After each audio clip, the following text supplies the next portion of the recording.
Halo guys, kali ini kita akan mempelajari mengenai gelombang cahaya.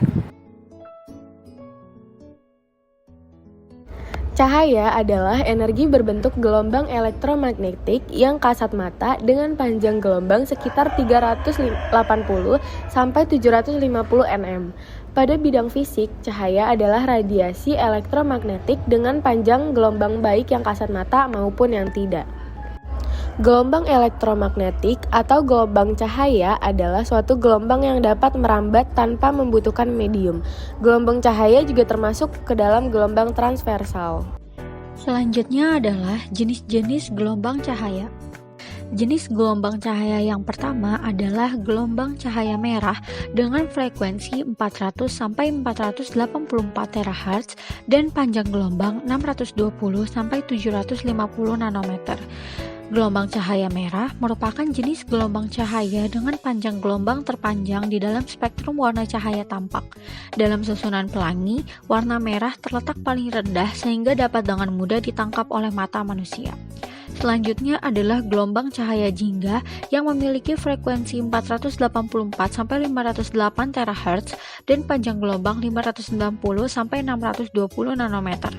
Gelombang cahaya jingga merupakan gelombang cahaya dengan panjang gelombang terletak di antara gelombang cahaya merah dan kuning dalam spektrum cahaya.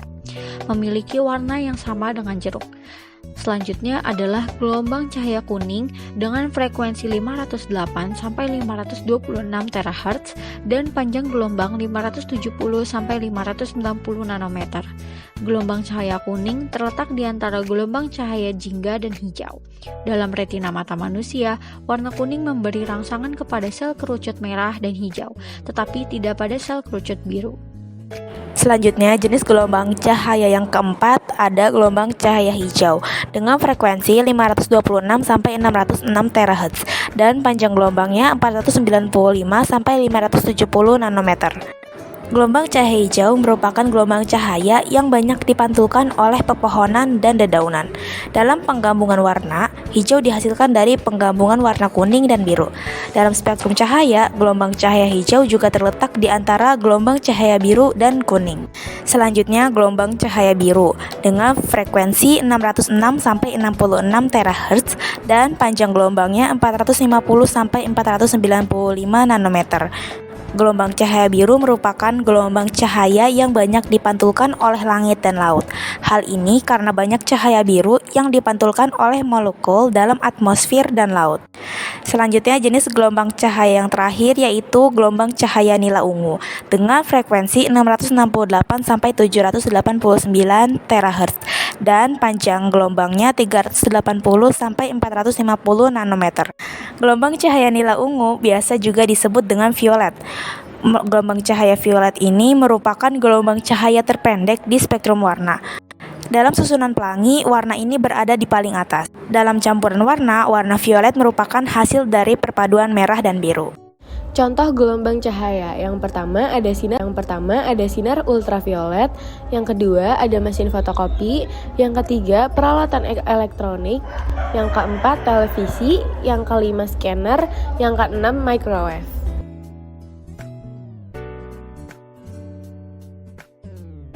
Yang pertama, merambat lurus. Gelombang cahaya bersifat dapat merambat lurus. Hal ini karena arah rambatan gelombang cahaya yang lurus. Contohnya, yaitu ketika kalian menyalakan senter atau laser, nah, pasti cahaya yang dihasilkan akan membentuk rambatan yang lurus, tidak berbelok. Yang kedua, menembus cahaya. Cahaya dapat menembus benda bening atau transparan. Hal ini dapat terjadi lantaran benda bening dapat dirambati cahaya dengan mudah dan mampu meneruskan cahaya. Contoh benda yang dapat menembus benda bening diantaranya yaitu kaca atau gelas bening. Yang ketiga, refleksi cahaya. Gelombang cahaya bersifat dapat dipantulkan. Berdasarkan tipe pantulannya, terdapat dua jenis, yaitu dipantulkan dan dibiaskan. Contoh cahaya yang bisa dipantulkan yaitu ketika gelombang cahaya mengenai cermin datar, maka cahaya akan dipantulkan seutuhnya. Sifat gelombang cahaya yang keempat yaitu adalah refraksi atau pembiasan. yang merupakan perubahan arah cahaya yang datang merambat dari suatu medium ke medium lainnya. Absorpsi, yang merupakan gelombang cahaya yang dapat diserap ketika cahaya masuk ke dalam material transparan. Lalu proses ini juga dapat membantu mata kita mengenali warna benda-benda di sekitar kita. Ekspresi cahaya, yang merupakan pembiasan cahaya putih, cahaya polikromatik menjadi komponen cahaya monokromatik yang biasa dikenal dengan cahaya pelangi. Sifat gelombang cahaya yang ketujuh adalah interferensi. Interferensi adalah sebuah peristiwa yang terjadi ketika dua buah gelombang bertemu pada saat bergerak melalui medium yang sama. Syarat terjadinya interferensi yang pertama yaitu koheren atau beda fase selalu tetap. Yang kedua, frekuensi sama. Dan yang ketiga, amplitudo hampir sama. Coba kalian perhatikan gambar berikut ini. Di sini terdapat dua buah celah yang terpisah sejauh D. Jadi, celah 1 dan celah 2 lebarnya sebesar D. Kemudian, dari celah ini dipasang sebuah layar yang berjarak L. Ketika sebuah sinar ditembakkan menuju celah, maka pada layar akan terbentuk pola terang-gelap. Interferensi terbagi menjadi dua, yaitu interferensi bersifat konstruktif dan interferensi bersifat destruktif. Interferensi bersifat konstruktif adalah apabila kedua gelombang cahaya interferensi saling memperkuat atau bersifat konstruktif, maka akan menghasilkan garis terang yang teramati pada layar dengan rumus D sin theta sama dengan N dikali lambda. D dikali Y per L sama dengan N dikali lambda. Yang kedua, interferensi bersifat deskriptif, yaitu apabila kedua gelombang cahaya berinterferensi saling memperlemah atau bersifat destruktif, maka akan menghasilkan garis gelap yang teramati pada layar dengan rumus D sin theta sama dengan N dikurang 1/2 dikali lambda, atau D dikali Y per L sama dengan N dikurang 1/2 dikali lambda. Jika jarak antara pita terang dan pita gelap berdekatan, maka berlaku hubungan berikut, yaitu delta Y sama dengan L dikali lambda dibagi 2 dikali D, dengan keterangan N adalah orde interferensi 1, 2, atau 3. Lambda adalah panjang gelombang, satuannya meter. D adalah jarak antara dua celah, satuannya meter, dan L adalah jarak celah ke layar, satuannya meter. 8. Difraksi. Difraksi cahaya merupakan kecenderungan gelombang cahaya saat melewati celah kecil atau sempit untuk menyebar ketika merambat. Nah, di sini terbagi menjadi dua, yaitu difraksi celah tunggal dan kisi difraksi. Pembahasan pertama dari materi difraksi yaitu difraksi celah tunggal. Pada saat cahaya melalui cahaya yang sangat kecil, maka dapat terjadi peristiwa terbentuknya pita gelap dan terang yang disebut sebagai difraksi celah tunggal. Seperti gambar di samping, ketika sebuah celah tunggal disinari dengan panjang gelombang lambda, maka pada layar akan terbentuk pola terang gelap. Secara umum, dapat kita nyatakan bahwa pita gelap ke N terjadi jika sin theta sama dengan N dikali lambda per D. Letak garis gelap ke N dari terang pusat, YN, sama dengan N dikali lambda kali L per D. Kisi adalah sebuah susunan dari sejumlah besar celah sejajar yang lebar dan jarak antara celahnya sama. Lebar celah dengan jarak antara dua celah dinyatakan sama apabila banyaknya goresan tiap satuan panjang dinyatakan dengan N. Coba kita perhatikan gambar di samping, terdapat banyak celah yang disinari oleh cahaya. Maka pada layar pun akan terbentuk pola terang pusat dan pola terang lainnya. Polarisasi merupakan peristiwa terserapnya sebagian arah getar gelombang transversal sehingga gelombang hanya memiliki satu arah getar saja. Gelombang cahaya adalah gelombang transversal di mana arah getarnya tegak lurus dengan arah rambatnya.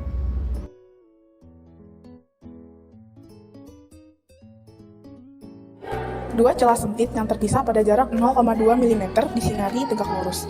Garis terang ketiga terletak 7,5 mm dari garis terang ke 0 pada layar yang jaraknya 1 meter dari celah. Panjang gelombang sinar yang dipakai adalah Nah, di soal itu diketahui jarak dua celah sempit yang terpisah atau D itu 0,2 mm. Garis terang atau M di soal itu diketahuinya 3. Kemudian garis terang ketiga terletak 7,5 mm atau Y-nya itu 7,5 mm. Kemudian jarak garis terang ke 0 pada layar itu 1 meter. Di soal ditanyanya itu panjang gelombang sinar. Panjang gelombang sinar ditandai dengan lambda.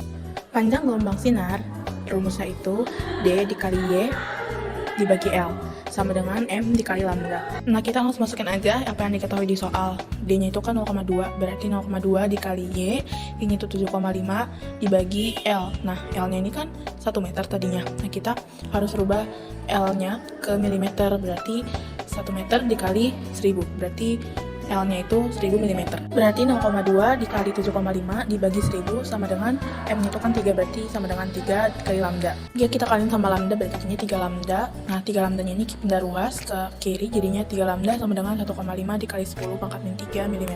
Terus 3-nya ini kita pindah ruasin, jadinya lambda sama dengan 1,5 dikali 10 pangkat min 3 per 3.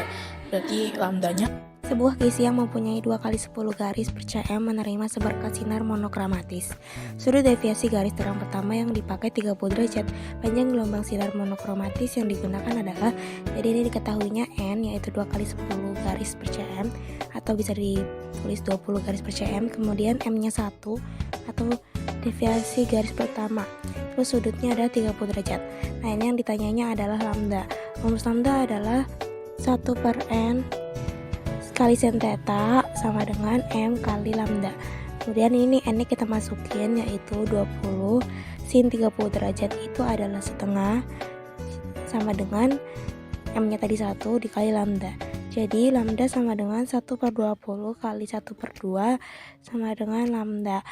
1 per 20 kali 1 per 2 itu adalah 0,025.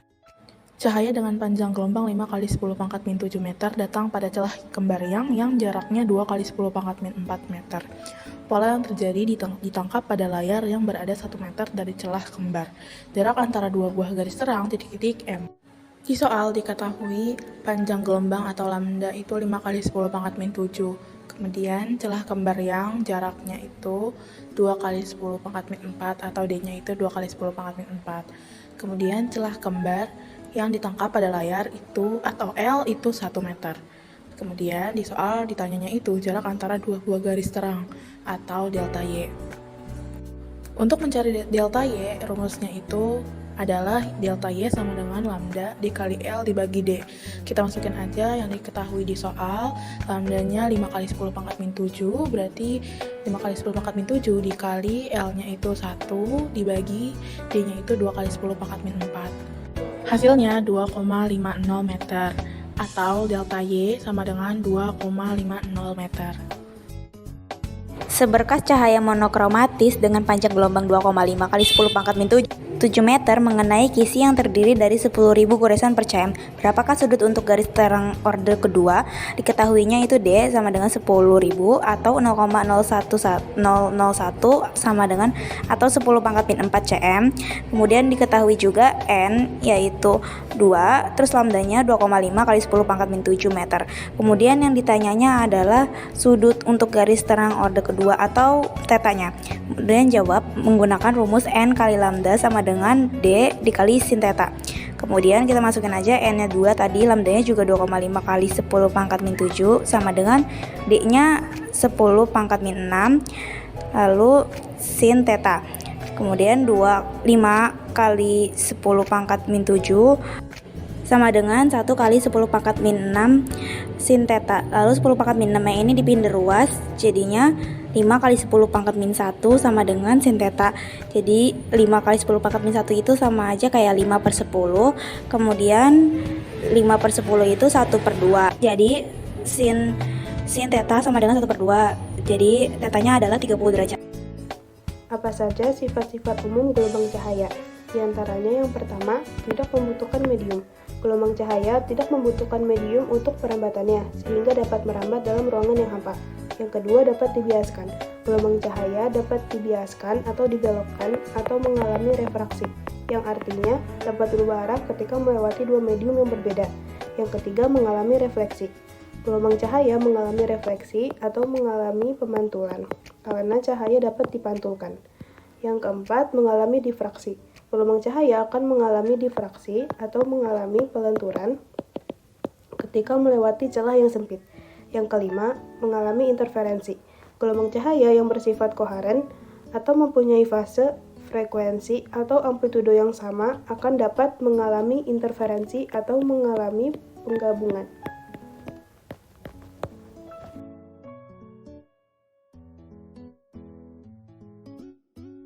Langkah pertama, itu kita tuangkan air secukupnya ke dalam mangkok yang sudah disediakan. Yang kedua, CD kita celupkan ke dalam air yang disediakan tadi sampai tenggelam. Nyalakan senter, lalu arahkan ke CD dan lihat hasil pantulan yang terjadi pada kertas.